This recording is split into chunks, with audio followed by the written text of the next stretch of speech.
Welcome back to One Foot In. I'm Ohana. He's Winn. I would say we've got one heck of a Friday episode for you, but this weekend's kind of terrible, isn't it? It's not the caliber it was last weekend, but we're here. We're going to give you all a great episode regardless. This is still somewhat of an interesting week. There's still a lot to talk about. It's college football at the end of the day. So instead of breaking down one big game like we usually do, I mean, for Christ's sakes, college game days at California versus Miami. I mean... Which depends who you ask. Yeah. I mean, like, I guess Miami almost folded against Virginia Tech last week. That was the other episode's conversation. Yeah. But we don't have a big marquee matchup like we've had. So we've got a couple games that we're going to go through and give some of our thoughts on, give some of our picks on. And then we have Lock of the Week coming. So what we pick is not our Lock of the Week. No. Now, we're obviously going to be right, of course. Obviously, that's pretty usual. You know. But the Lock of the Week will come in the rundown. So, Eitan, start them off. What do we got? What are we looking at first? All right, first up, we got UNLV against Syracuse. UNLV, 6.5-point favorites here. Syracuse, 7-point underdogs. This is at Syracuse, too, isn't it? This is at Syracuse, I believe. It is. Let me confirm. Let's double check. Let's double check. No, it's at UNLV. It's at UNLV. Yeah, that makes way more sense. Yes. Who do you like in this game? You know, UNLV's got some weird stuff going on out there. I mean, first off, they kind of just emerged out of nowhere, and they're like, people are saying that they're going to be a G5, playoff contending team, which we both don't believe is going to happen. But then, as I'm sure as most of you have seen, if you haven't seen, they had a NIL battle with their initial starting quarterback Matthew Sluka. I don't know how you pronounce that. I'm just going to say Sluka because Sluka it. But anyways. Yeah, apparently he was offered like $100,000 from some assistant coach, and then 3 or 4 games into the season was just like, I didn't get my money, I'm out of here. So I don't know what's going on there. And Syracuse lost to Stanford, which was weird, but they did beat Georgia Tech when Georgia Tech was ranked. I like Syracuse in this game. Again, I feel like we haven't really seen a ton from the team. Kyle McCord is a good quarterback, though. I think he's a good facilitator. They've got to run the ball better, though. Their rushing leader, LaQuint Allen, only has 287 yards on the season, which is, they're gonna have to grow that. But I think against a team like UNLV, which isn't gonna have probably the biggest front seven you're gonna face, I think that they could find a more balanced offense. So I like Syracuse to win, and I actually like them to cover in that game too, even though it's on the road. Well, if they win, they would be covering. They are 7-point underdogs, so. So, yeah, that goes hand in hand. But, yeah, I'm with you on that. I do like Syracuse in this game, which, I wish I could say that I was riding with UNLV because it would set up a more fun matchup with Boise State down the line. Yeah. But I do think Syracuse wins this one. I don't know. UNLV, like you mentioned, like you brought up, is kind of in an odd situation with the whole NIL thing. And I think it might have inspired them to play, a better game last week and maintain their undefeated record.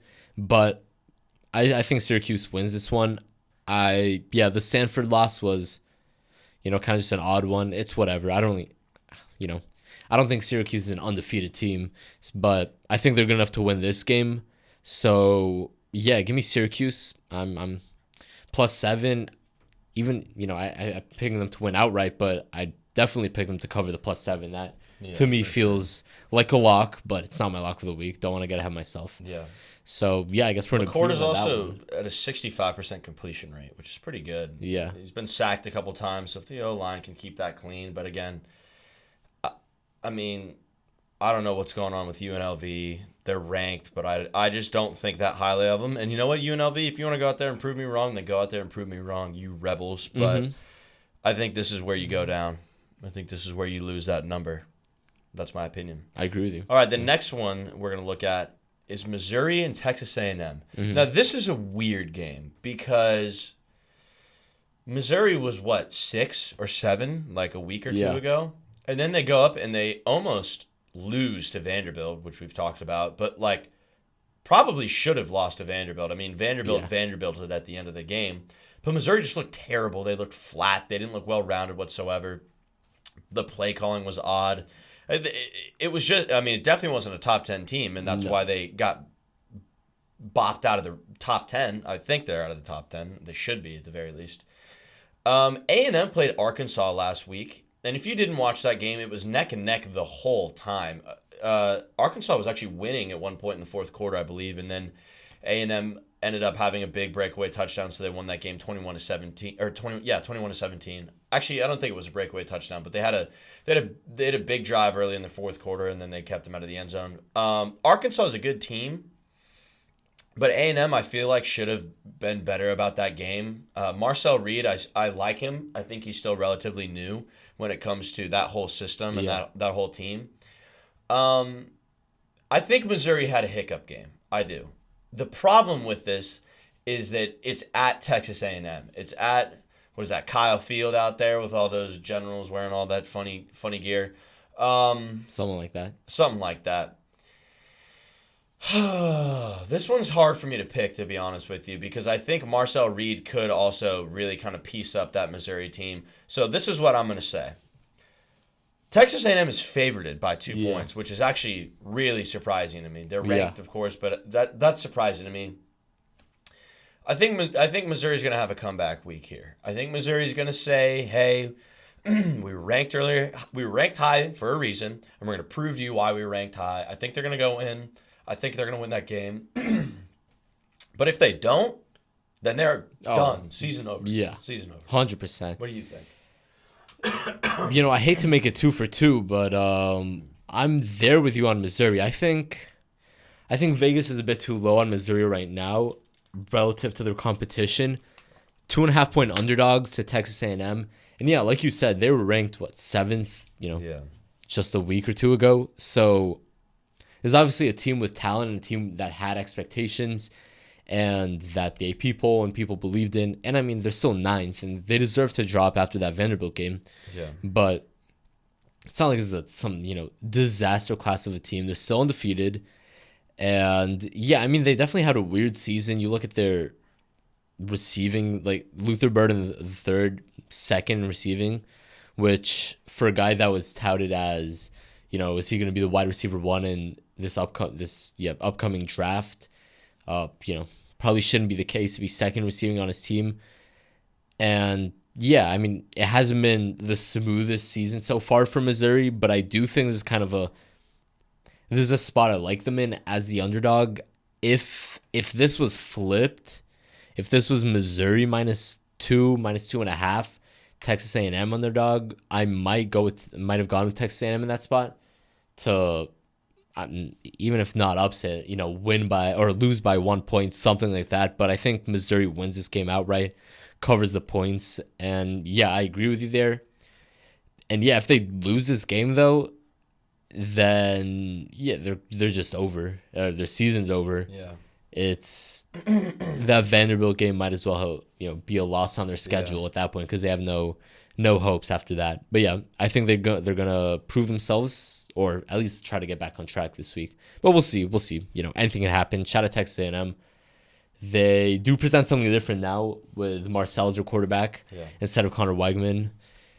And I do think it'll be a good game. I don't think Missouri's just going to blow them out, but that's kind of where I see it going. Yeah, I think it'll be neck and neck too. But I also could see Missouri having a couple deep shots that just end up working with Burden. But again, I'm not going to call anything. Real quick, I want to talk about a game that we didn't initially write down, and that's SMU versus, they go to Louisville. And Louisville is a 7-point favorite in this game. They lost to Notre Dame. SMU just pasted Florida State, which isn't that impressive. Not that impressive. But I remember earlier in the season, I think we might have been together when we were watching SMU play BYU, and at the end of the game, I was like, I think SMU's going to find a way to win this game. They didn't. BYU won. And at the time, it was like, that means that these are two mid teams. Yeah. Well, now BYU's 5-0. They're favorited. They pasted Kansas State. They made them look like gum on the street that you just step on. They did do that. And so this is actually a really interesting game as far as the ACC goes. This is weird. This is weird. Wait, did I say SMU? No, BYU. I was right. Okay. Yeah, you got it. This is an interesting matchup. I mean, you got two good quarterbacks in Jennings and Shock too. Louisville's leading rusher in yards is let me find the first, Isaac Brown. And it's confusing as to why he's the leading rusher in yards when he only has 245 yards and 1 touchdown. So honestly, like I could see SMU kind of pulling out a weird win here at Louisville. Their rushing leader is what's his first name? Brashard Smith. 509 yards, 7 touchdowns. So, I mean, they're going to rely more on the passing, Louisville. They've done that all season. Yeah. But they almost dropped that other game that was my lock of the week. I forget who they played against.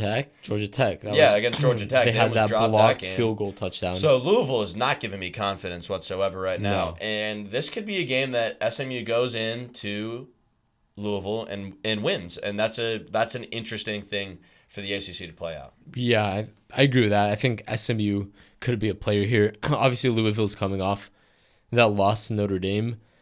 And who's favored? I mean, I'm guessing Louisville by a touchdown. Louisville by touchdown is favored. Touchdown. That's interesting. Yeah, I mean, it's always tough with teams coming off losses. Yeah. Because you just don't know. You don't know how that affects them, especially in college. I don't know. Are these guys going to get down? Are these guys going to be motivated to play well? It's a different caliber opponent. Also, I mean, they hung in there with Notre Dame. I guess it was a 7-point loss. Still don't really know what Notre Dame is whatsoever at all. You guys know my opinion on the old ND. Yeah, so I feel like I can't even judge Louisville yet, like based on their season so far. They've played like their first two games their first two wins were against Austin Peay and Jack State. Which all right. I know. We ran Ole Miss through the burner last episode for their soft start to the season. Yeah. And then they beat Georgia Tech in a funky game. They should have lost. They should have lost. They definitely shouldn't have covered. And scooped and scored. They shouldn't have covered, but I'm still perfect on my luck the weeks. Shout there out. you go. And then the Notre Dame game. So, yeah, I could definitely see SMU, which is riding pretty high. I mean, they've scored 66 plus 42, 108 points the past 2 weeks. It's quick math right there. Boom. Even though, TCU, Florida State, I think I could lead an offense to score that many points against Florida State. But whatever. But yeah, I think I'm with you there. And yeah, I guess one more game before we get into our lock of the week quickly. Yeah. UCF minus 2.5 against Florida this weekend in the Swamp. Kind of a shocking line to me in terms of what I thought it'd be, I guess the Colorado loss really hurt UCF in this. They opened as spot. Favorites. Florida opened as favorites. Florida opened as favorites. And then, which, if you told me like a week ago, I would not have believed you. But then UCF goes out and gets whacked by Colorado, which now appears to be and then they turn into favorites. Then so I think that's what Vegas is saying about the Gators. You go first on this one. I'm interested to hear what you think this game is going to end up being. So, this is a tough one because if you asked me a week ago, I would have told you UCF, murders them. Yeah. You're asking me now. I think UCF murders them, actually. My opinion hasn't changed. Listen, they had a bad game, but Florida is just not going to be able to stop the run whatsoever. They haven't been able to. I mean, they allowed 240 in their last game against Mississippi State, which, shout out to Mississippi State, is a terrible football team. And UCF has, just a freakazoid quarterback who will run all over them in this game. And, yeah, so I don't really think it matters what Florida does when this is going to be a time of possession domination by the Knights. And they're just going to put up points, and the Gators are going to fall to 2 and 3. So, yeah, I like UCF minus 2.5 here. Yeah, I remember this game at the beginning of the season being something interesting that was kind of it was talked about in the moment because you didn't know what the teams were going to look like at this point. Look, KJ Jefferson with Arkansas, a terrible Arkansas team last season, went in and beat Florida in the Swamp, and he's going to go in and he's going to do it again. I don't have much to add on top of it. I just don't like. Florida gave up 300 rushing yards to Texas A&M. Yeah. And now you've got an even bigger dual threat quarterback in KJ Jefferson, who's played against this team literally before, a bigger one in the same stadium. Yeah. So, look, I mean, this is a night game in the Swamp. Those can get rowdy. It's going to be an in-state game, and those things are going to be back and forth and all that. Yeah. I don't see a way Florida wins this game. I think UCF is pretty physical too. Mm-hmm. I think that's a component of Florida that they lack. I mean, Florida hasn't shown any fire.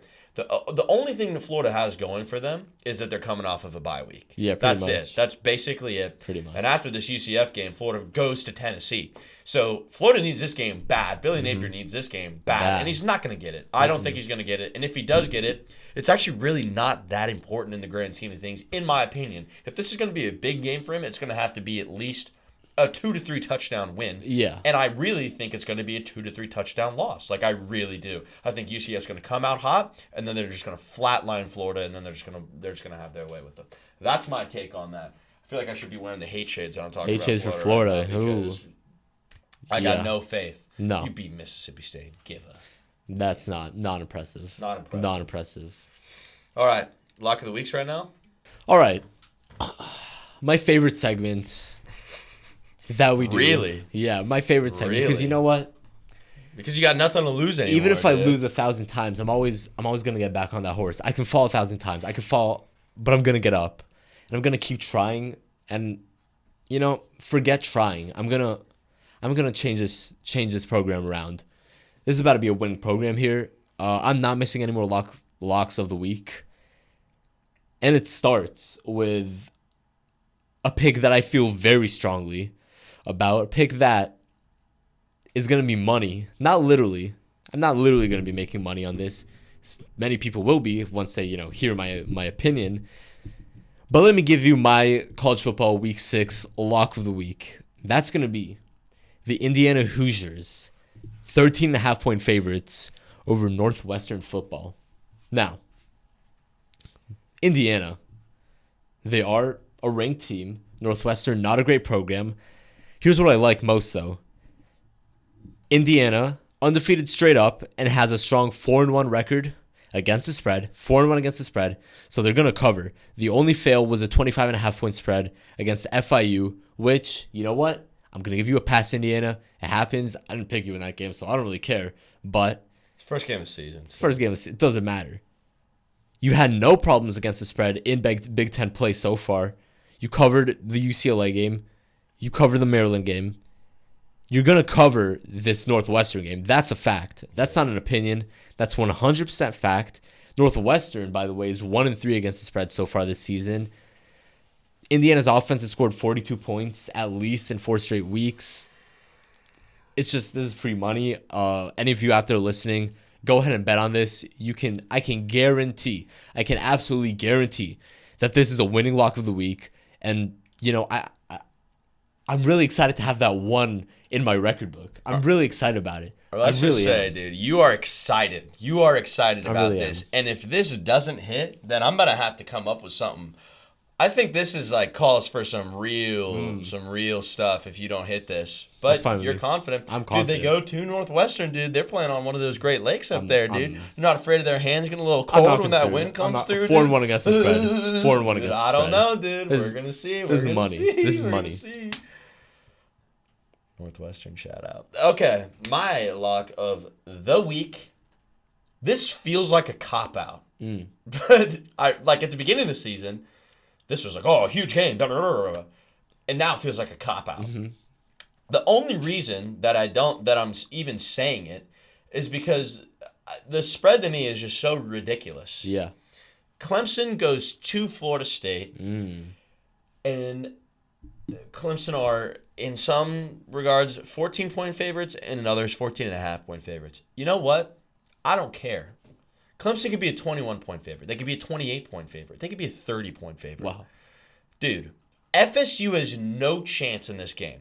Clemson got whacked, okay, week 1 by Georgia. The problem is that the gap between Georgia and Clemson is just that big. In my opinion, they figured some things out. They're starting to get the ball rolling. They're trying to figure it out. They're trying to get it going. And now Clemson is looking better again. They're looking like the Clemson that we thought that they were going to be. Let me talk you through their last few games. Okay, so they lose 34-3 Georgia. Ouch. Then they hang 66 against App State, which was actually a game that a lot of people were like a little worried about for them. Mm-hmm. Then they play NC State. They hang 60 on NC State. Then they play Stanford. They put up 40. So here's the thing. FSU sucks. That's number one. FSU is terrible. That's number two, Clemson is starting to hit their stride. And really, when you look at the rest of their schedule, and we're going to talk about this later, because we're going to give y'all some of our updated college football playoff predictions Wow. because, That's exciting. because we're awesome. But But, that's true. like, Clemson could really start to catch fire here and get in stride here. And FSU is just so bad. Uiagalelei is now out. He's not playing because of a hand injury. That's probably not even fake. They just want that guy off the field as soon as they can get him off the field. If Brock Glenn goes in there and cooks up on Fair Clemson, enough. then Good for you, fair bro. enough, dude. Go for it. Yeah. But he's not even named as a starter. He's named as the co-starter. Tell me what that means. I don't know. It's a mess in Ask Tallahassee. Billy Napier. It's a mess in Tallahassee. Clemson's going to go in there. They're going to get it done. I got a favor for the lock of a week as well. I know these ones aren't as exciting or as pivotal as others, but if one of us loses, then we'll really have to give it. Exactly. It's chill. It's okay. These are both going to hit. We're going to go 2-0 in the Parlay them. Make money. Oh, Come on. Simple. Just parlay them. Just do it. Honestly, do parlay all the picks we gave you. Yeah. Today. We're always right. Always. This is not financial advice. Not financial advice. Take Do what money you want. from your parents. Kids, if you're watching, take money from your parents. Take your dad's social security number. Download Hard Rock Bet if you're in a state that can do it. And just listen to us and just take. And just then you'll be able to buy your family a house with that money that you win off of our picks. And then they'll love you forever. Simple.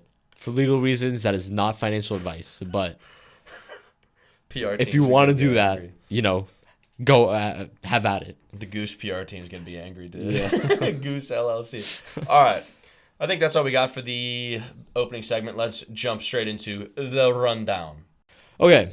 Starting off the rundown, we're going to talk about a team that we didn't get a chance to talk about last week because they were on a bye. Actually, we didn't get a chance to talk about them because we didn't have an episode on Friday. But they were also on a bye. So, regardless, it's a team with a quarterback we both love, Nico the Freako Iamaleava. It's the Tennessee Volunteers. What you saying that name so fluid, dude? I'm Listen, proud of you, I told man. you. I'm I proud told of you. I've You gone did in. tell me. I made a promise. It was my lock of the week before locks of the week existed. But anyways, we've got number 4 Tennessee headed to Arkansas to play the Razorbacks. And yeah, I mean, I'm gonna be honest, I kind of just expect Tennessee to business as usual. They're gonna roll, in my opinion. 13.5 point favorites. Yeah, I would take Tennessee in that game. Take Tennessee, take that spread. Parlay that as well. Parlay, throw it all in. Everything we're telling you, throw it all in. But yeah, I like Tennessee in this one. I think Freako puts on a show. They had a bit of a tough, I guess you could call it tough offensive performance against Oklahoma. I don't even know if tough is the right word, but it wasn't Oklahoma's an elite defense. Elite defense. It just wasn't their 50, 60, 70 point performance Yeah. we saw. Yeah. But I think they'll be fine. I think they're going to roll here. True. Arkansas is annoying to me because I watched them play Oklahoma State, and I was like, Oklahoma State is horrible. And as everybody watching knows, I am probably the number one hater of Oklahoma State. Fairly. Because they suck. They do. But Arkansas should have won that game. Double overtime, they didn't. Okay, but people are at least like, oh, well, Oklahoma State's a top 15 team. No, they're not. But, oh, Arkansas hung in with them. Whatever. They beat UAB, fine. They beat Auburn 24-14. But the problem with that is that Auburn sucks. Well, Auburn doesn't know what they're doing. Hugh Freeze doesn't know what they're doing. Peyton Thorne doesn't know what they're doing. They should have beat Oklahoma, and he throws a pick 6 to Kip Lewis. Shout out Kip Lewis. Shout out. Throws a pick 6 in the stupidest place ever. I can't believe they let Oklahoma win that game. So that doesn't tell me anything about Arkansas. They beat them 24-14 at Auburn. That doesn't tell me anything. Then they play A&M, and like I said, they were neck and neck with A&M the whole time, but I still don't even know what A&M essentially is. I don't know where their ceiling is. So Arkansas is weird to me still. Look. Arkansas's quarterback, Tylen Green, I trust him. I like him. He had a bad pick in that game that they played against A&M. Stupid pick. He threw it in front of his receiver, and the safety, just jumped right in front of it. Happens. I think Arkansas, this is how I think this game's going to go. I think Arkansas, for about the first quarter and a half or so, will be semi-competitive. I think they'll kind of stay in it. There'll be at least a touchdown and 10 points maybe. They'll be around. They'll probably get a touchdown, maybe. But then I think it's going to be Tennessee being Tennessee. I think they're just going to go in there. They're going to figure things out. Tennessee, again, like we said, they're coming off a bye week. Arkansas's coming off of a weird loss against A&M. And I don't know how they respond to losses. And then, also, too, like, I don't know where the whole staff stands with Pittman because this was supposed to be his pivotal year. So now you've got Tennessee going in there. ESPN gives them an 82.2% chance to win this game, which I even feel like is, like, that's pretty kind to Arkansas, in my opinion. So, yeah, I mean, I think there might be some spots in this game where Arkansas shines a little bit, but Tennessee's got a great defense. Arkansas has not proven themselves as a consistent offense yet, and we all know about Tennessee's offense. So I think that game is going to go. We do all know about Tennessee's offense.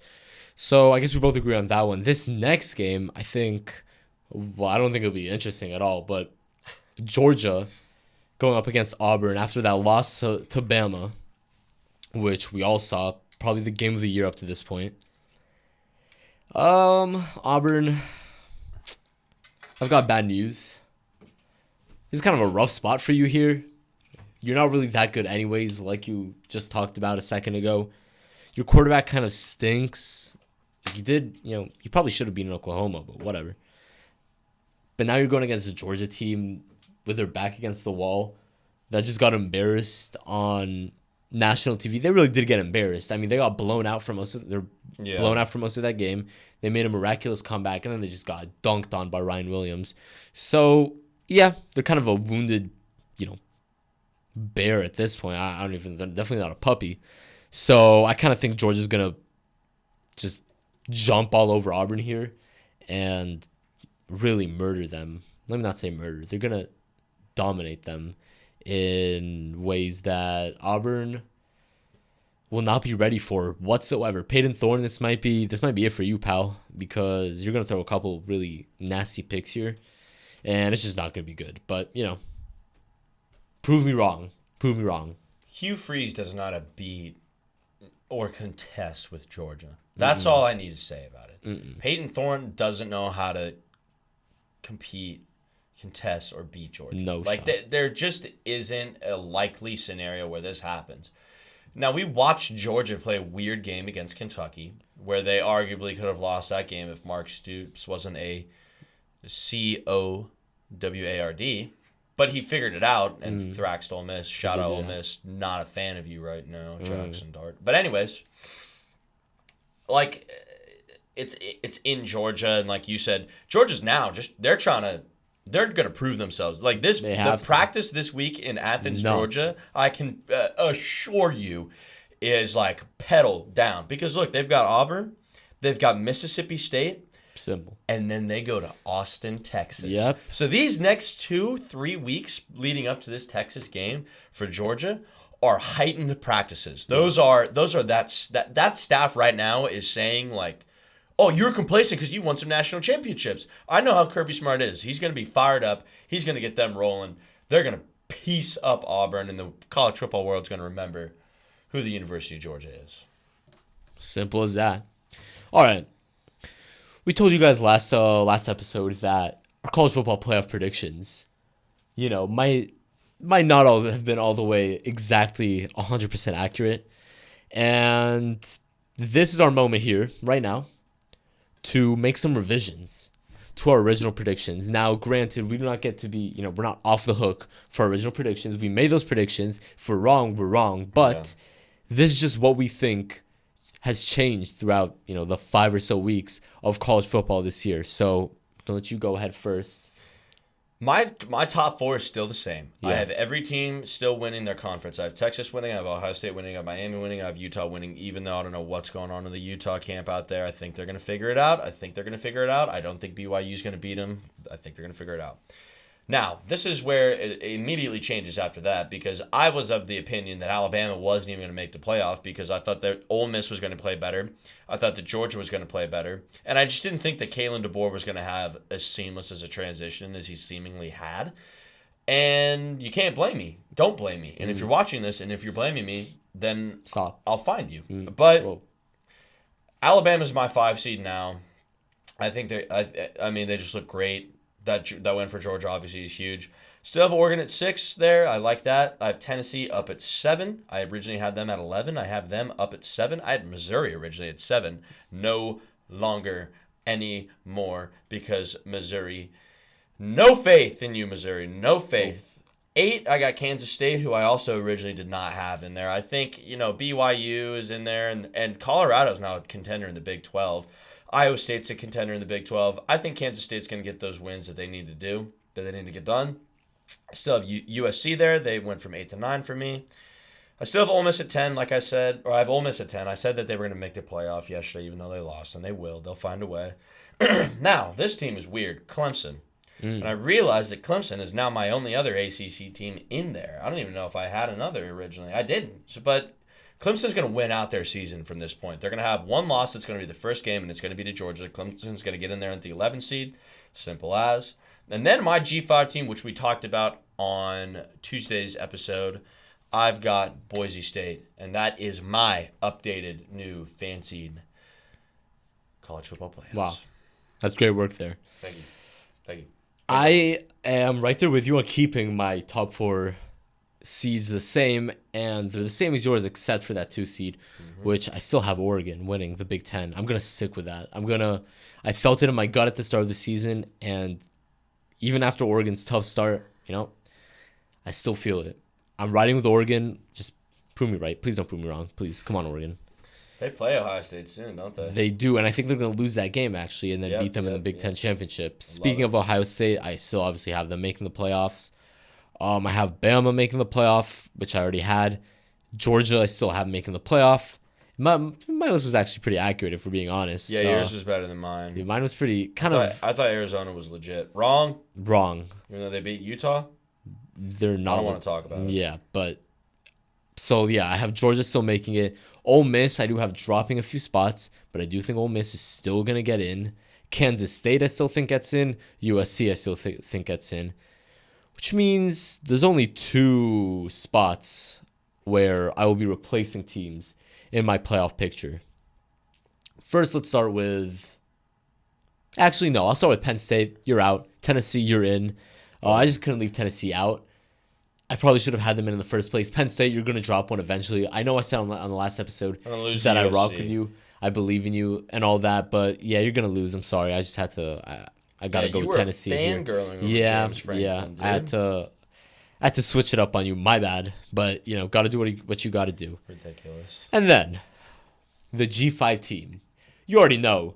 I'm dropping. Dropping might be too kind. You don't even need to say it. I don't need to say it. His name should not be said.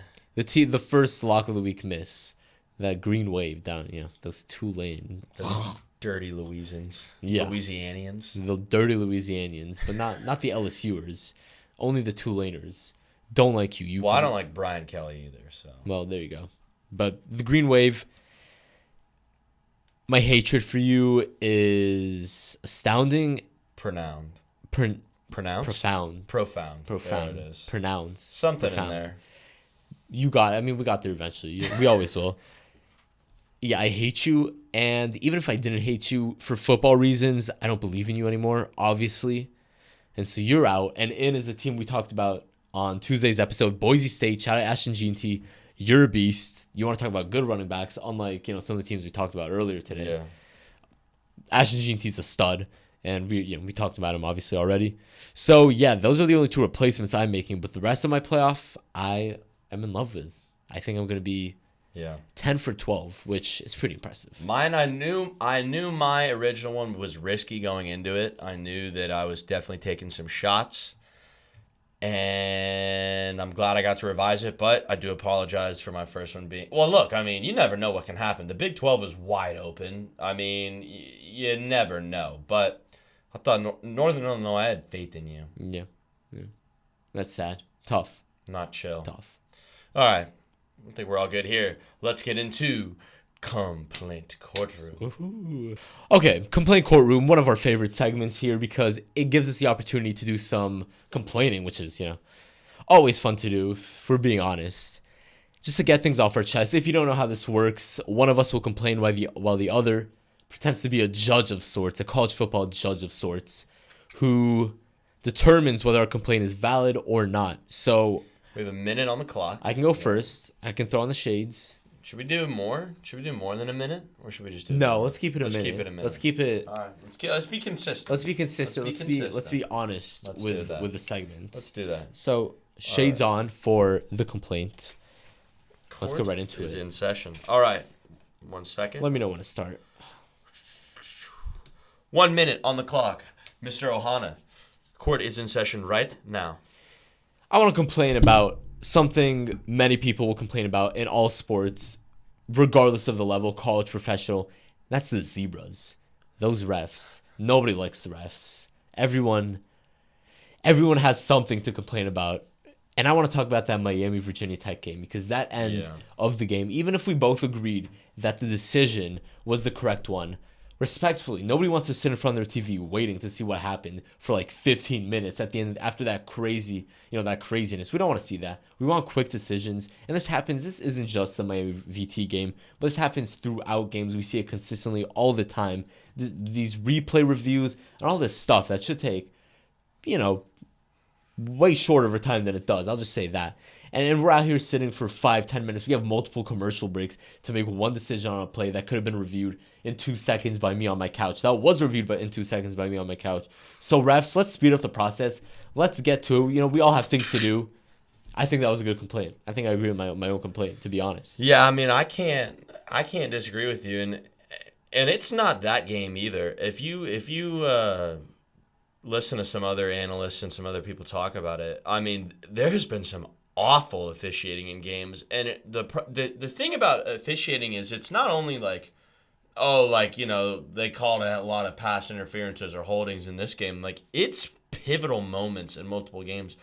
I'm blanking on one specific one in my head right now, but there have just been really poor officiating. They've been throwing a lot of flags this season, and like you said, we're almost at the state of the art now when it comes to replay, and the fact that they have to sit there and stare at it like this for that long is ridiculous. It's ridiculous, and I don't like it. So you know what? Wow.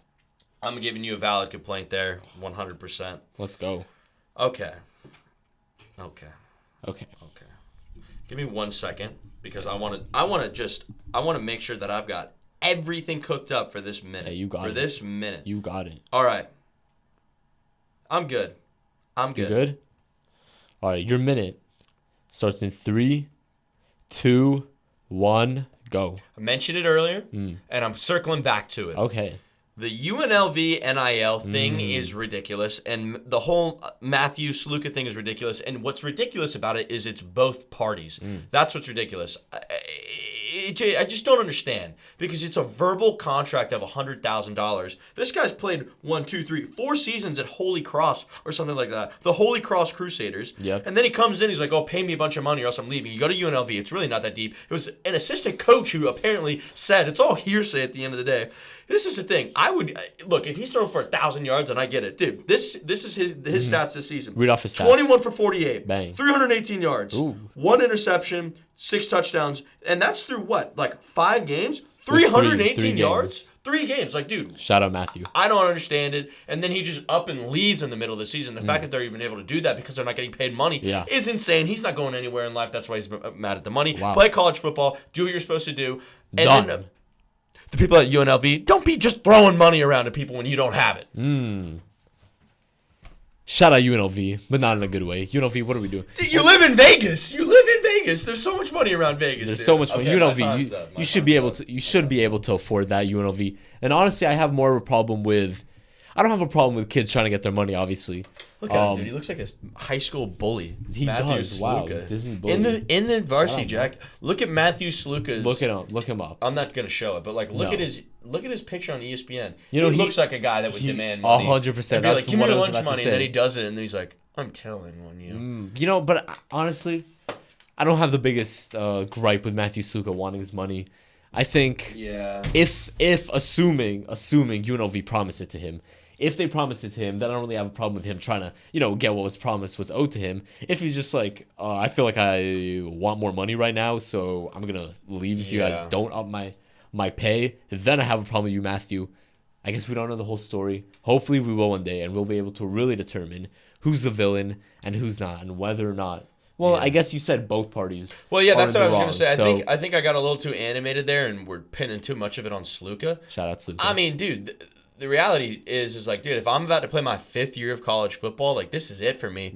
I'm going to a bigger program. Here we go. Oh, I'm told I'm getting money. Yeah. I mean, I know I'm not going to the NFL, most likely. This is going to provide for me. You never know. And then they just flake on you. I mean, we saw this happen with the whole Florida and Jaden Rashada thing, too. Yeah. That was messy. That was a mess. What is that? But that was also $13.5 million. That was guaranteed to an 18-year-old. So that whole situation is gross, just in general. The UNLV one is a lot smaller, but it's just unfortunate. Like, it's just really unfortunate. I think the NIL conversation is its own conversation. We all know that. But, like, I think both parties there need to take a long look in the mirror. And also, to be honest with you, too, if you're Matthew Sluka, why are you taking a verbal $100,000? Get it. Like, bro, get your own name signed on something, that on dude. paper. But, Matthew, I'll tell you what, though. You said you have no shot at the NFL. Winn said you have no shot at the NFL. Not you, Matthew. I'm sure you believe in yourself. But let me tell you something. The past 2 weeks, I've watched Skylar Thompson, Tim Boyle, and Tyler Snoop Huntley play quarterback in that leagues in the NFL. So maybe you do. Maybe you do. Tim Boyle was probably worse. Actually, Tim Boyle was definitely worse in college than you were. So, hey, Matthew, I believe in you. I believe in you, Matthew Sluka. It's comeback season. UNLV go to Florida State. Go to Florida State. Go to Florida State. Yeah, DJ is, DJU. DJU got benched with a fake injury. So yeah, he will be working at the Whataburger that they have out on, what is that, Tennessee Strip or something like that. So shout out to him. He might not get the job there. He might have to go back home. And his old team's going to come in and thrax him on Saturday. Well, that's all for this episode. Hopefully this weekend proves to be more entertaining than it seems like it's going to be. And hopefully we don't have to deal with any more natural disasters. Hopefully no more hurricanes coming up. But that's all for us. We'll see you guys. We will see you guys on Tuesday. See you.